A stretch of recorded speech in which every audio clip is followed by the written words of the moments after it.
Farida opa ular haydayotganda uyida 1.700.000 puli qolib ketgan Nozimani haligacha bermagan. Bermaydi ham u pulni. Beradi, boraman yaqinda. Shunday qilaman, beradi.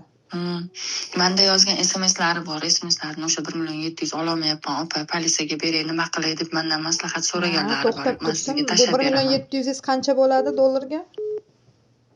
1.5 mingcha bo'lsa kerak. Hamma qilyapti. Dilaga qil, nima xohlayapti? Primoy bo'lyaptimi?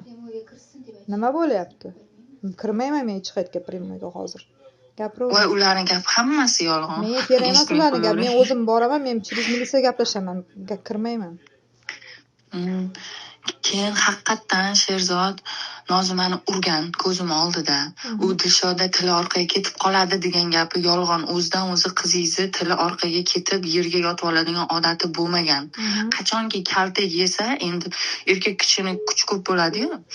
Kaltak yesa o'shandagina yerga yotib hushdan ketib qolib tili orqaga ketgan, to'ppa-to'g'ri u gap.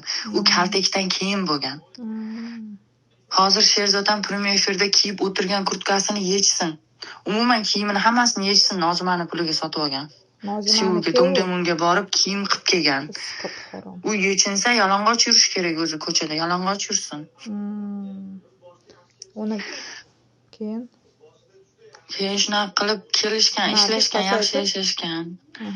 O'shandan keyin Sherzod qo'ymadi, baribir keldi, ko'rishishdi, gaplashishdi.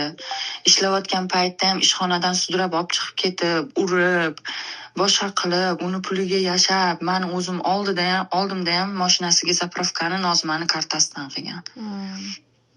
Uyga produktani ham Nozimani kartasidan qilgan. Usta kiyib yurgani halol ekanda, Nozimani ishlagan joyi fohishaxona, jalabxona harom ekanmi? Aytmang.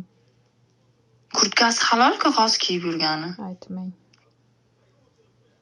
To'g'risini gapirsin-da hammasi. Farida ham hozir o'yin o'ynab o'tiribdi-da, uni unaqa qiladi, buni bunaqa qiladi, uyida buyida, men u qilib yuborganman, bu qilib yuborganman. Hammasi yolg'on.